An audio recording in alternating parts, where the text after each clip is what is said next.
simple little 3-minute discussion. Wasn't a long conversation, right? But it was enough to let her know that history matters and that the things that she sees didn't just happen, that they're the result of certain policies. Because here's what's interesting about that area that we now like to call the ghetto. The reality is the ghetto was created, and public housing in particular was created not for poor black people. It was created for poor white people. And in fact, for the first several years of public housing, people of color couldn't even get into public housing projects. They were essentially segregated by race. Only poor white folks could even live there. And then what happened is the government created some new programs under the FHA program, the VA loan program, later on the GI Bill program, which allowed those same white folks who had been poor and struggling to leave public housing and to leave urban areas and to hustle it out to the suburbs where only we could live, or to the smaller towns where only we were going to be welcome. So what's interesting is that the hood became the hood because only people of color now were allowed to live there. White folks were literally being subsidized by the government to move to the suburbs. The white middle class, and make note of this, was built by government.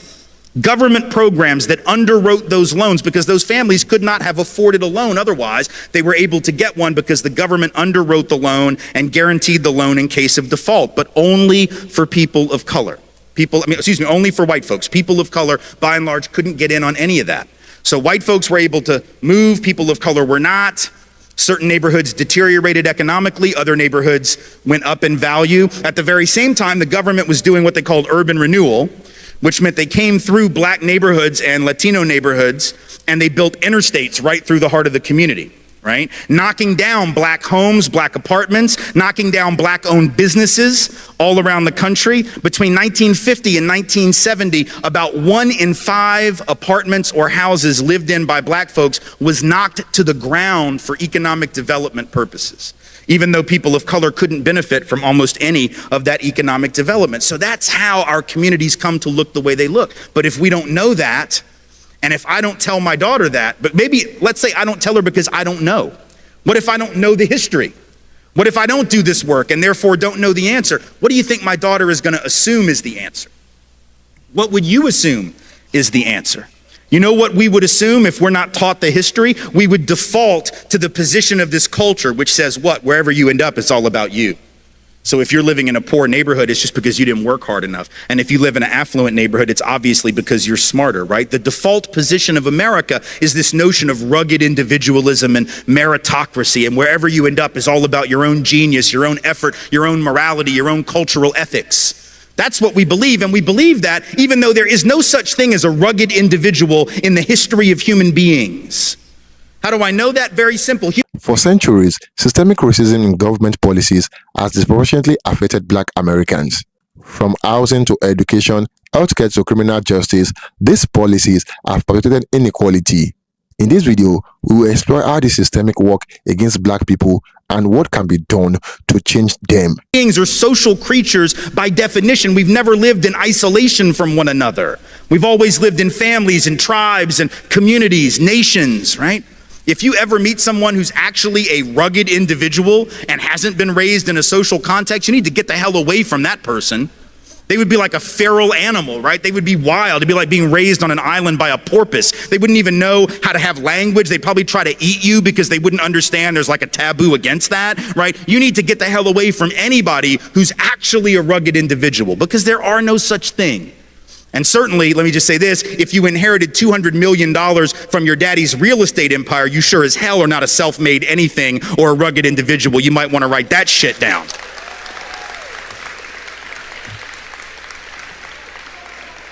So there is no rugged individual anything. We're all social beings. Some have had opportunity, others have not. Unless we're honest about that, unless we're willing to have a conversation, we end up misleading ourselves and we can't understand what we're seeing. And then if we can't understand it, we're not going to fix it, right? We're not going to fix the disparity in housing if we don't understand where it came from. So if the data says, and it does, that white folks on average have 15 times the net worth of black folks, 13 times the net worth of Latino folk, right? We just assume, well, we must have worked harder.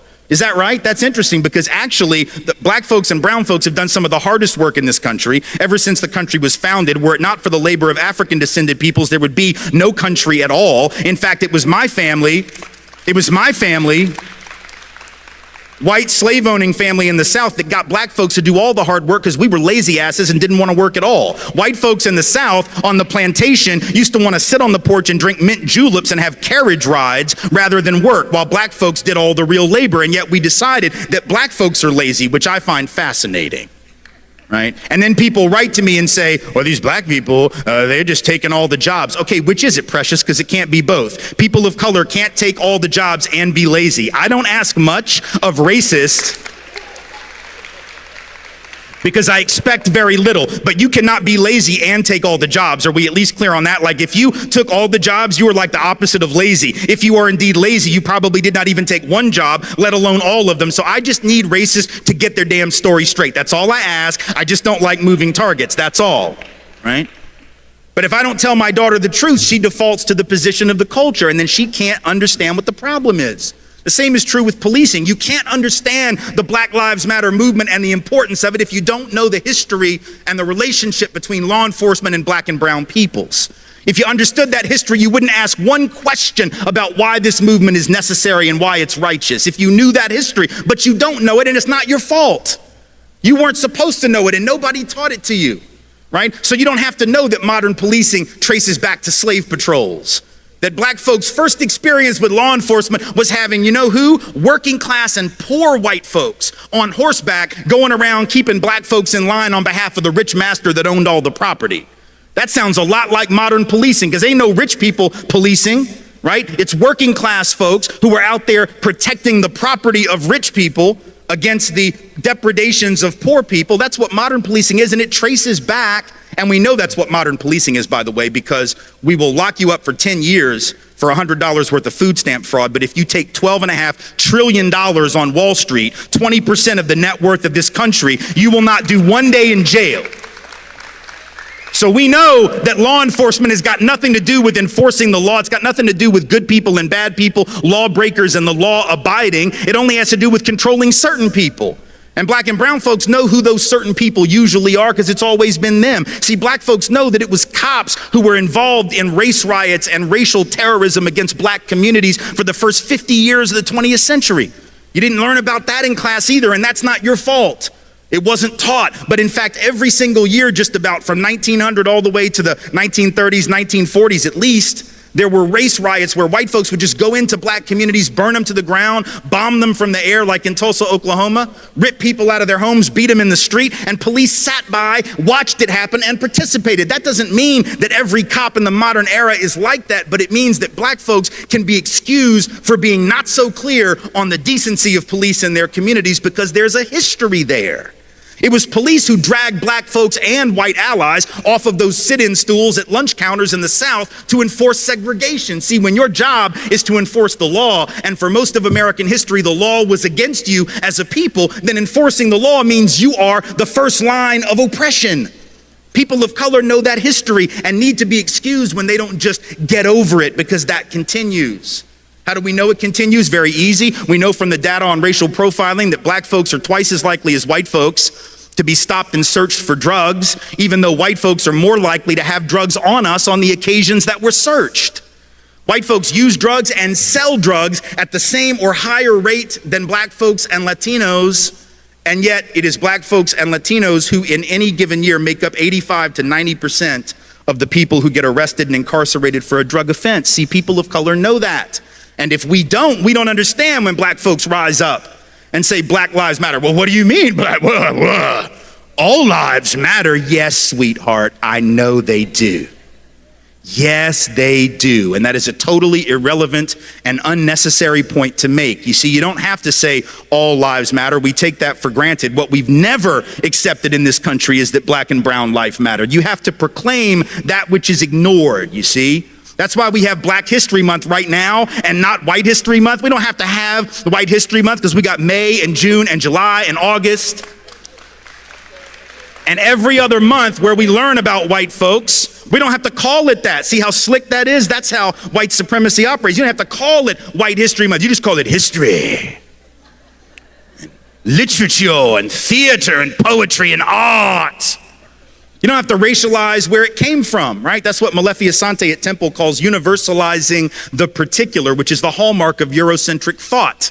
right? Not everybody's experience is the same. And so when certain people have been left out of all, you have to call that out by name. Because see, we've always said all, and we didn't mean it. We said all men are created equal, and we didn't mean that shit, right? We didn't mean women, but we didn't even mean all men. We said all, and it was a lie when we said it, right? And so in a sense, when you say Black Lives Matter, to respond with all lives matter would be like going in a time machine back to 1971. Y'all won't remember this, those who were students, those who were older will. Around 1970, 71, 72, the big phrase was black is beautiful, right? There was this desire to take back the beauty narrative from a beauty industry, fashion industry, glamour industry that had hijacked it and denigrated black physicality and beauty, right? So folks were saying black is beautiful to reclaim a sense of beauty for themselves. It'd be like getting in a time machine, going back to 1971, hearing somebody say black is beautiful and tapping them on the shoulder and going, but we're all beautiful in our own way. Yes, shut up, we know.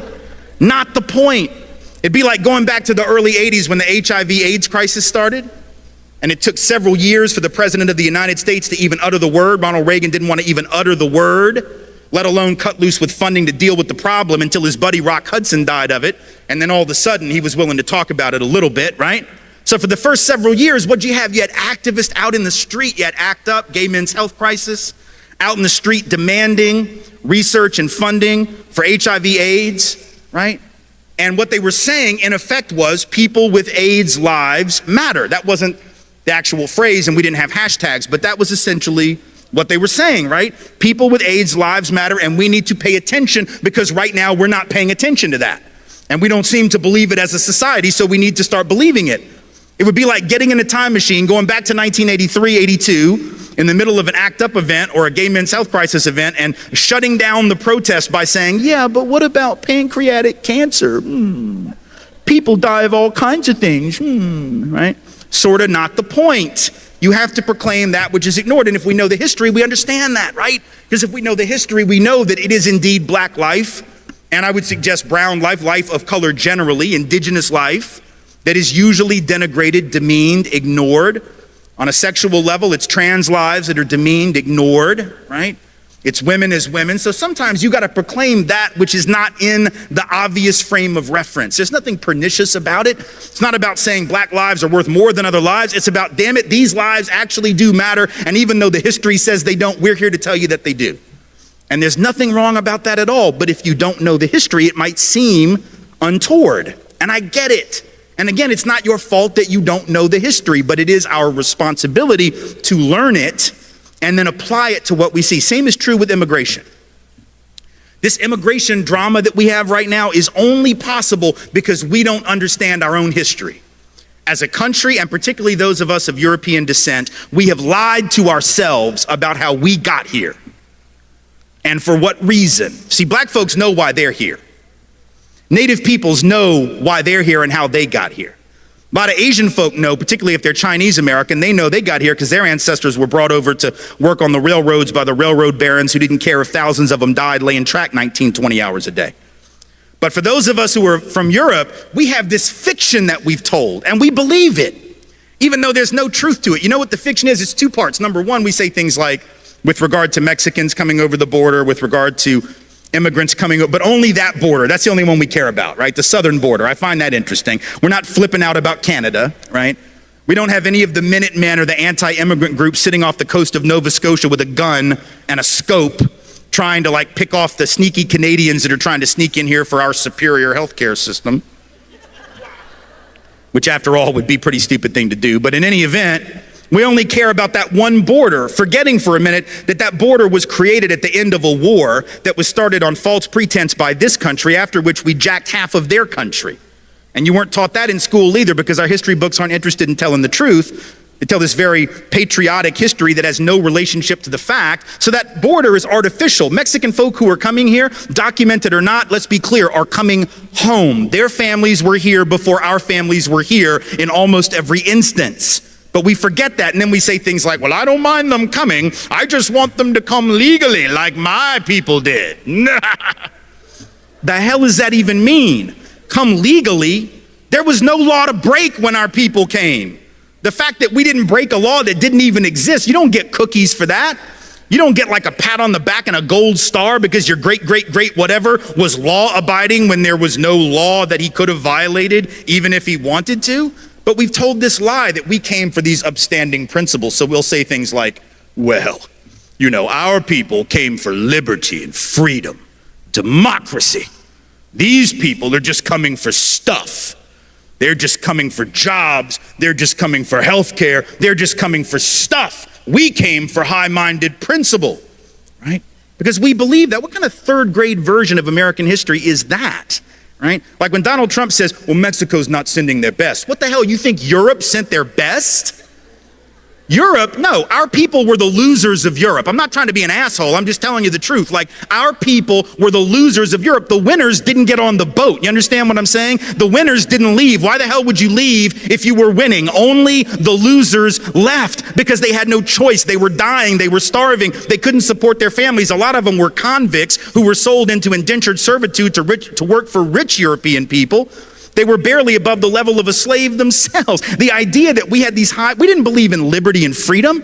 And we know that because once we got to the colonies, we set up the opposite of liberty and freedom. And I don't just mean that for like black folks and native folks. I mean, even for other white folks. Like, we spent most of the time in the early colonies trying to figure out who the witch was, right? It was like, well, you're not a Christian. Well, no, you're not a Christian. Well, no, you're not a Christian. I'm going to hang you from a tree. Really? Well, I'm going to drown you in the stream. Well, I'm going to set you on fire. Like, that wasn't liberty. The colonies were some of the least free places in the history of the cosmos. But we act like we came for liberty, and they're just here to take advantage. Let's be clear. Our people didn't come for liberty. They came for stuff. They came for stuff like land. They came for stuff like opportunity. They came for stuff like the ability to feed their families. And there's no shame in that. None at all. But just like there's no shame in our families having done that, there's no shame in brown families doing that and coming over that border from Mexico, Central America, wherever else they might be coming. There's no shame in any event, but we've told a lie. It's like we have this image in our head that sometime in like 1650, this was a common scene in England.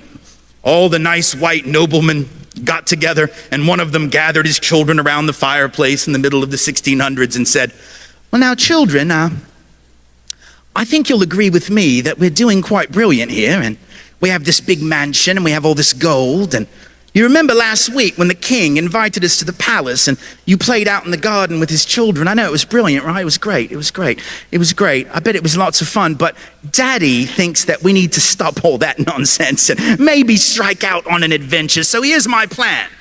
Even though we're doing so well, even though we pretty much run the show here in England, I think that what we should do this summer, follow me, stick with me, I know it's going to be a stretch, but I promise it's going to be great, is we should get on a big boat. A rickety old ship. I don't even know if it's seaworthy, children. It might sink. We might be eaten by sharks. We might get hijacked by pirates. We might get scurvy and die a horrible death. However, I think you will agree it will be an adventure, a great one indeed. That did not happen. Noblemen didn't leave. Those who were doing well did not leave. Only the losers got on the boat. People say things like, well, my family came over on the Mayflower. Okay, sweetheart, you might not want to talk about that.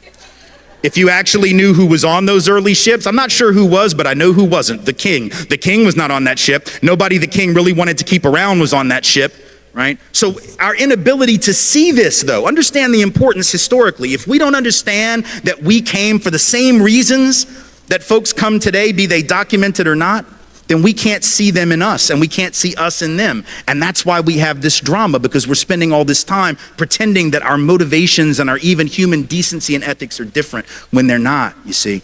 This is why history matters so much. We can't fix any of these problems, whether it's immigration issues, whether it's criminal justice issues, whether it's wealth disparity, all of that. We can't do anything about that if we're not willing to understand history. But let me close with this. And it's a point that I think needs to be made, because sometimes when we talk about racism and we talk about the heavy weight of history, sometimes people assume that there is an attempt on my part or other anti-racist activists or educators' part to instill guilt in white people. I have no interest in white guilt, none. And people of color surely have no interest in white guilt. Guilt will not liberate anybody from anything. It will not liberate any of us from systems of inequality. It isn't about feeling guilty. It's not even about white people per se. It's about whiteness as a system, right? Sometimes people get tripped up on that, right? And they think like, oh, you hate white people. Actually, let me be clear, I love me some white people. I totally, absolutely love me some white people. Like my wife is white, I totally love her. Those daughters that I've been telling you about, they're white because that's what happens when white people make babies. I love them. My mom, love her, nice white lady. And my dad and I don't get along, but it's not because he's white, it's about some other shit that we don't have time to process tonight. But if you read my book, White Like Me, you'll know what some of that is.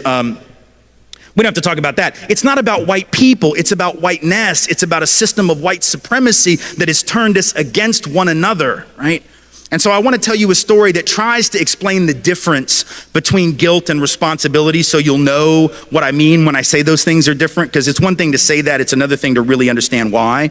So let me just share a brief story with you, and then I'll take questions and I'll let you out of here, and I'll be happy to sell you some books if you want one, because I got a college fund to pay for. So, feel free to come buy some merchandise. But anyway, the story is not about racism, so that part of the speech is over, right?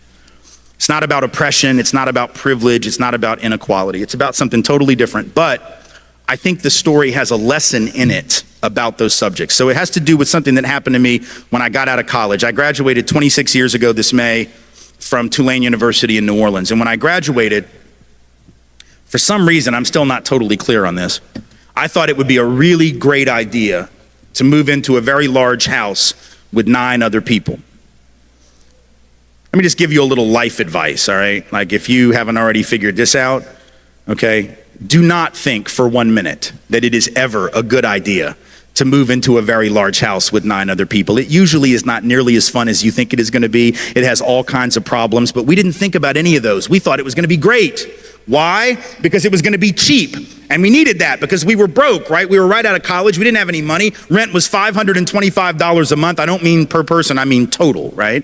So again, not good at math, but I can do those numbers. $52.50 per person per month, man. You add the cable bill, the utility bills, we split the food, right? It's still less than $100 a month. So like on that level, this was a great idea, right? This was brilliant, right? $100 a month, man. Even in 1990 dollars, that was good, right? It'd be ridiculous today, but it would be good even by 1990 standards. So on a financial level, it made sense. But about 6 weeks into this little experiment in communal living, we came to understand, or at least I did, why it had been a terrible mistake. And this is what happened. I was working downtown and I was living uptown. So I get on the streetcar to come back uptown in New Orleans. I get off the streetcar, I walk, 5 blocks or so into the house on Robert Street. I go up the steps at 1805 Robert. I open the door and I'm met by this incredible smell. And I mean that in a good way, which is important to point out because when you live with 9 other people, there's all kinds of smells. They're usually not good. This one was actually really nice. It was the smell of dinner being cooked for the whole group because we also took turns making dinner for each other. And this particular night, one of my roommates was making dinner. On the left front burner of the stove, there was this big pot of gumbo, right? And man, that's what you do in New Orleans. Big pot of gumbo, and it smelled good, and it looked good, and it even had shrimp in there. Not many, like I said, we were broke, but it had like 3. Right? 3 of those really little bitty ass shrimp. Those shrimp that are like so small, right, that they make jumbo shrimp look like lobsters or something, right? And so I looked at it, and I smelled it, and I thought, man, that looks great. And when my roommate asked me if I wanted any, I normally would have said yes, but as it turned out, I didn't know he was gonna make gumbo for the night, and so I'd already had dinner downtown before I, came uptown after I got off work. So I said, hey man, I already ate, but do me a favor, smells great, looks great, take me some of that, put it in a container, put it in the fridge, I'm gonna take it to work tomorrow for lunch. And he said, okay, great. And so he does that, and then I go upstairs and, listen to music, watch TV, hung out with some friends or whatever, and did whatever we did for fun in 1990. There wasn't much. Like social networking in 1990 was pretty much you just walk down the hall to your roommate's room and you're like, hey, what you doing? And they were like, nothing, it's 1990, there's nothing to do, go back to sleep. Get with us in like 15 years and there'll be something maybe, or 20 years, right? So we all sort of go to bed early. I went to bed sort of early, woke up the next morning at like 7:30, came downstairs to get some coffee, get ready to go to work, and I noticed that on the left front burner of our stove was still the same pot of gumbo. And man, it did not smell as good or look as good as it had the night before. And my roommate had neither saved any of it for me, nor had he cleaned it. So I was pissed on 2 levels, right? Now the food had gone to waste. I definitely wasn't gonna eat it now. But he also left the mess for me or, maybe one of the other roommates to clean. So I sat there and I thought about what I wanted to do. Part of me wanted to wake him up, right? Get him to clean it, give him hell for it. But then I thought, no, I'm gonna be nice. I'm just gonna clean it. I'll take it up with him when I get home. So I took the pot of gumbo and I brought it over to the sink and I got the brush and the soap and I started running the water into the pot of nasty day-old gumbo, and I stopped myself halfway through. And I said, man, I don't have to clean this. This isn't my mess. I didn't even eat any of this, let alone did I make it. So now I'm feeling really self-righteous because I'm talking myself out of doing the hard work, right? So now I feel real smart. So I take the pot of gumbo and I put it right back where I found it on the left front burner, right? And I walk out the door, head held high, knowing that I had not been suckered into cleaning somebody else's mess, right? So then I come back that night at about 6:15, 6:30, and I see one of my other roommates making dinner on the right front burner of the stove.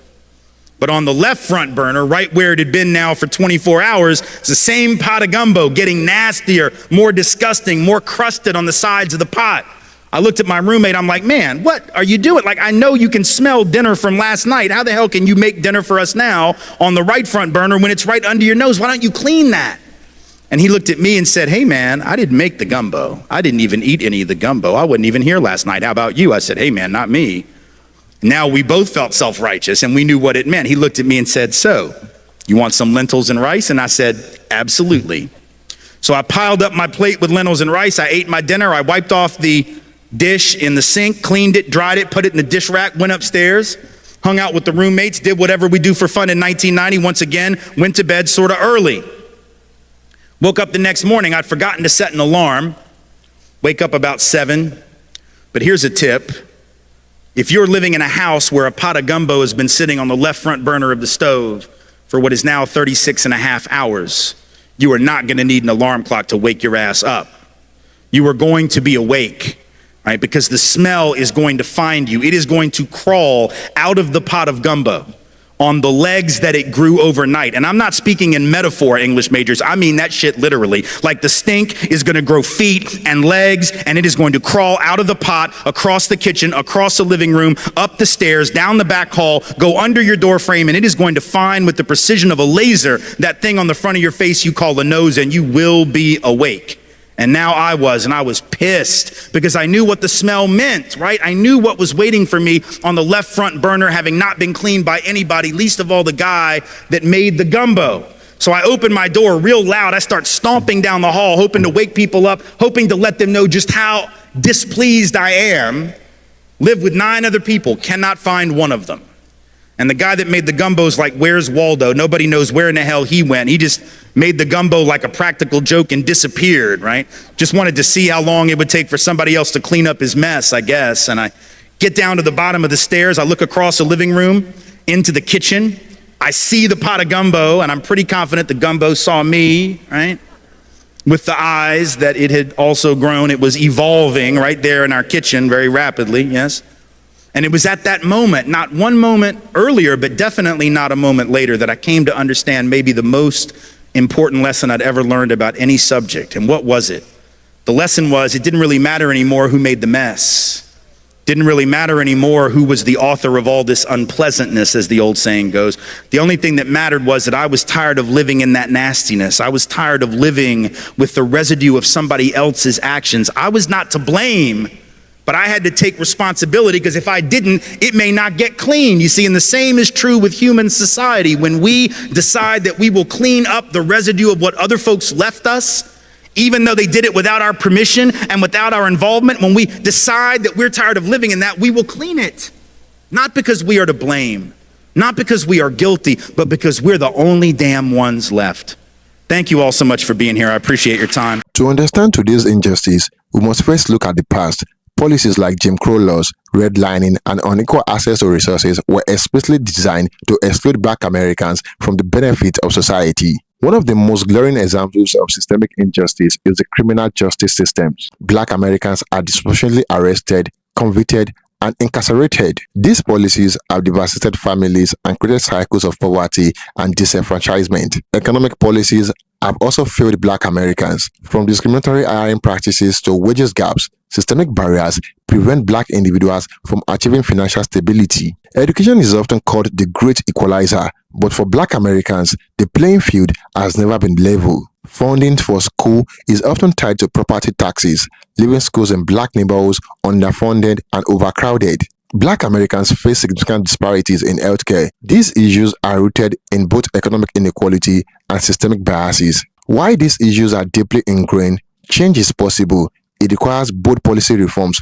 community-driven solutions, and accountability at all levels of government. Systemic change starts with awareness and action. Speak out, advocate for policy reform, and support organizations working to dismantle this system of oppression. What are your thoughts on how government policies affect Black communities? Share your thoughts in the comment box below, and do not forget to like this video. Until next time, cheers and have a good one.